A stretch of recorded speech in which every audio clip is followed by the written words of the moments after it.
Comenzaremos nuestro estudio de los fluidos en reposo con algunas definiciones. En primer lugar, vamos a definir la densidad que representamos con la letra ρ. Esta se define como la masa por unidad de volumen.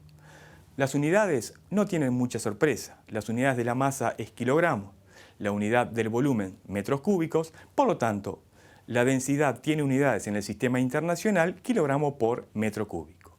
Otra definición, la gravedad específica.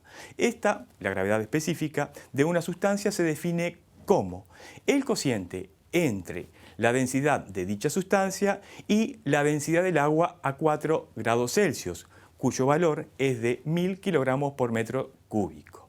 Es un número, sencillamente, que no tiene unidades ni dimensiones. Le toca el turno a la presión. La presión se define como fuerza por unidad de área, donde la fuerza se entiende como la magnitud de la fuerza perpendicular que actúa sobre la superficie. Aunque la fuerza sea un vector, la presión es un escalar, cuya unidad en el sistema internacional es el newton por metro cuadrado. Esta unidad tiene un nombre oficial que se denomina Pascal.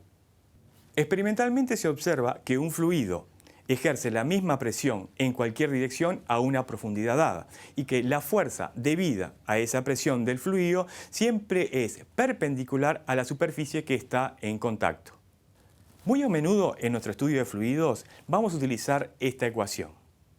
Esta ecuación me indica cómo varía con la profundidad la presión, pero solamente puede ser aplicada si nuestro fluido posee una densidad constante, es decir, es un fluido incompresible.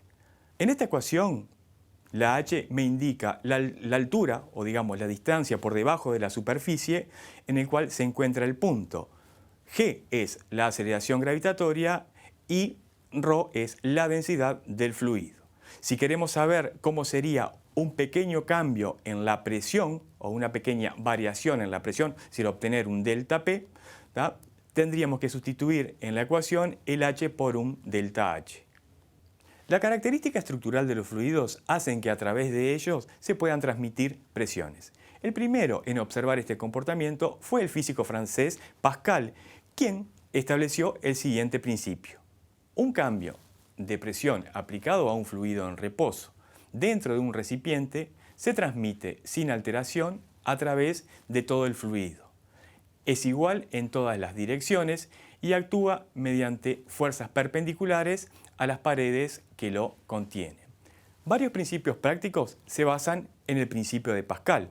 Un ejemplo es el gato hidráulico, en el que una pequeña fuerza de entrada se usa para ejercer una gran fuerza de salida gracias a que la presión aplicada se transmite a través del tubo conector y a que el área del pistón de salida es más grande que el área del pistón de entrada.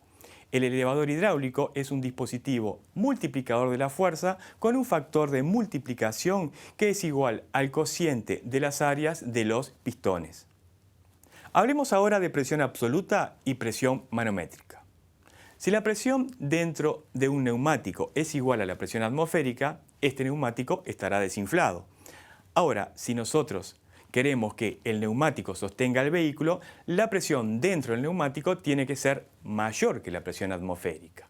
O sea, que lo importante es considerar esa diferencia de presión entre la parte interior y la parte exterior.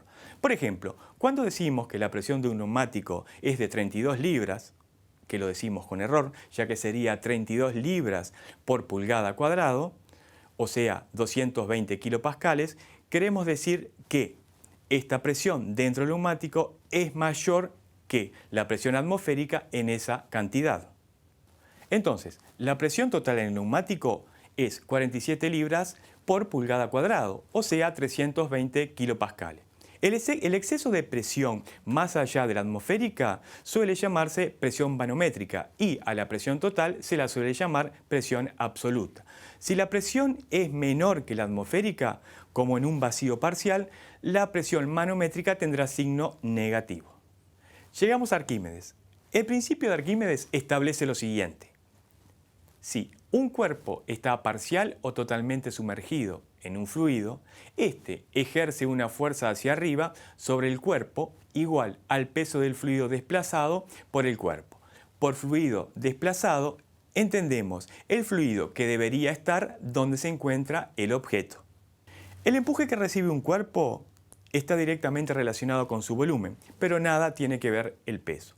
Pero podríamos preguntarnos, ¿cómo afecta el peso del cuerpo a su flotabilidad?